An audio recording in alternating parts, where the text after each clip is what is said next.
Imagine holding a tennis racket for the first time at 4 years old, your tiny hands grasping a tool that would one day lead you to global fame. This was the beginning of Carlos Alcaraz's journey. Carlos Alcaraz was born into a family steeped in tennis tradition. His father, Carlos Alcaraz González, a former professional player turned coach, played an instrumental role in his early development. At just 4 years old, Alcaraz was introduced to the sport at a local tennis club in Murcia, Spain, where his father served as the athletic director. What sets Alcaraz apart from his peers? By his early teens, he had already attracted sponsorships, enabling him to train with top coaches and compete in junior tournaments across Europe. In 2018, at the age of 15, he moved to Villena to train under the tutelage of Juan Carlos Ferrero, a former world #1 and French Open champion. Ferrero recalls the uniqueness of young Alcaraz's game, marked by his dynamic playstyle, a mix of drop shots, lobs, and net rushes that were rare for players his age. Alcaraz's journey in the junior circuit culminated in a career-high ITF junior ranking of 22 in early 2020. That same year, he made his ATP Tour debut at the Rio Open, where he showcased his tenacity by defeating a top 50 player in a marathon match. What drives a 16-year-old to compete and succeed at such a level? By 2021, Alcaraz was making waves on the professional scene. He became the youngest competitor at the Australian Open and secured his first ATP title in Umag, Croatia, becoming the youngest to do so since 2008. Each victory was a stepping stone, building towards his breakthrough year in 2022.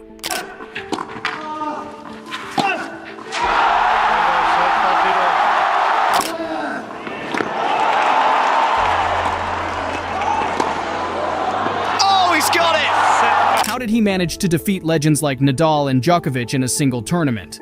Carlos Alcaraz has demonstrated remarkable dedication to his physical development alongside his tennis prowess.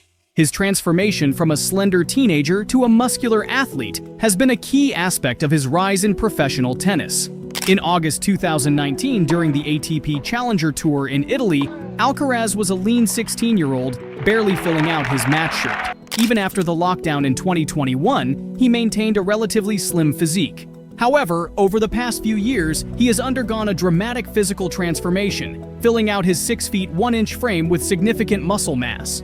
Recognizing his physical limitations, Alcaraz and his coach, former world #1 Juan Carlos Ferrero, focused heavily on strength and conditioning. Alcaraz emphasized the importance of physical strength, noting that it boosts his confidence and allows him to maintain a high level of performance during extended matches. His training routine has been comprehensive, with a particular emphasis on developing his leg strength, which is crucial for endurance and agility on the court. Alcaraz's dedication to fitness has yielded visible results. His well-defined biceps and shredded abs, showcased on the cover of Men's Health Spain in March, have drawn comparisons to his compatriot Rafael Nadal. This physical evolution has not only enhanced his athletic performance but has also become a defining feature of his presence on the court. In 2022, Alcaraz's career reached its zenith when he won the US Open and became the youngest player to be ranked world #1. The triumph wasn't just about skill, but also about the resilience and determination that had been years in the making.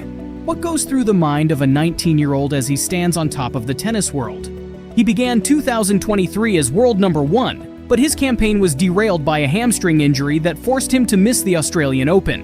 This setback allowed Novak Djokovic to reclaim the top ranking. Returning to the court at the Argentine Open, Alcaraz triumphed over Cameron Norrie in the final to secure his 7th ATP title, showcasing his resilience and determination. At the Rio Open, Alcaraz reached the final once again, facing Norrie. But this time, the Brit emerged victorious, preventing Alcaraz from defending his title. A subsequent hamstring injury caused Alcaraz to withdraw from Acapulco, raising concerns about his fitness. Alcaraz bounced back at Indian Wells, claiming his 3rd Masters title without dropping a set, a feat last achieved by Roger Federer in 2017. This victory temporarily restored his #1 ranking. However, failing to defend his Miami title saw him drop back to #2. He skipped the Monte Carlo Masters due to back and hand injuries, but returned strong in Barcelona, retaining his title without dropping a set. His success continued in Madrid, where he won his 10th career title. Alcaraz entered the French Open with high expectations, but was defeated by Djokovic in a gripping semi-final match. Despite leading the rankings battle throughout the season, the defeat saw Djokovic reclaim the top spot after winning the tournament. In a significant milestone, Alcaraz won his first grass title at Queen's Club, which helped him reclaim the #1 ranking. His Wimbledon journey culminated in a dramatic final against Djokovic, where Alcaraz emerged victorious in a 5-set thriller. This win not only ended Djokovic's streak of Wimbledon titles, but also made Alcaraz the first non-Big Four player to win since 2002. The US swing brought mixed results. Alcaraz lost in the quarterfinals in Toronto and to Djokovic in the Cincinnati final. At the US Open, he reached the semifinal but dropped to #2 after his loss. Fatigue led to his withdrawal from the Davis Cup. The indoor hard court season was challenging for Alcaraz. He had disappointing finishes in Beijing and Shanghai and withdrew from Basel due to injury. At the Paris Masters, he exited in the first round. The season concluded with a semi-final loss to Djokovic at the Turin Finals, leaving Alcaraz at #2. Looking ahead, Alcaraz's primary goal is to stay injury-free and reclaim the world #1 ranking.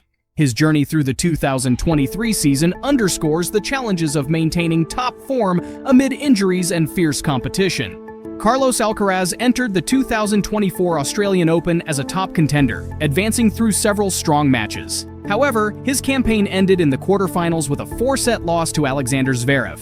Seeking momentum, Alcaraz joined the South American clay court swing, where injuries began to hinder his performance. He reached the semifinals in Buenos Aires but was forced to retire early in Rio due to an ankle injury. Despite injury concerns, Alcaraz returned to form at the BNP Paribas Open.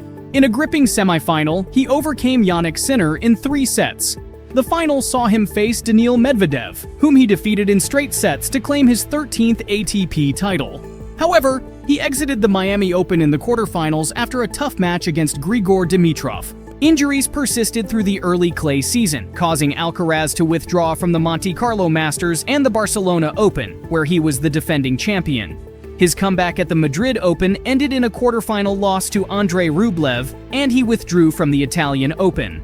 Despite doubts, Alcaraz excelled at the French Open, dropping just 1 set en route to the semifinals. He overcame Stefanos Tsitsipas in the quarterfinals and rallied from behind to defeat Sinner in 5 sets in the semis. The final saw him triumph over Zverev in another 5-set epic, securing his 3rd Grand Slam title, denying him the gold medal.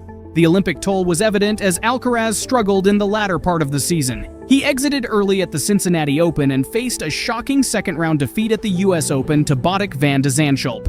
Alcaraz rebounded by leading Team Europe to a Laver Cup victory and winning the ATP 500 China Open in Beijing. His aggressive play led to impressive victories over Medvedev and Sinner. However, his form dipped again with early exits in Shanghai and Paris. At the ATP Finals, as the 3rd seed, Alcaraz failed to progress beyond the round-robin stage, losing to Zverev. Carlos Alcaraz's 2024 season was a mix of highs and lows, marked by injuries and triumphant comebacks. With 3 Grand Slam titles and a determination to refine his game, Alcaraz's focus for the upcoming season will be on maintaining fitness and reclaiming the top spot in the rankings. Flashbacks to Alexander Zverev on court Philippe Chatrier a few years ago.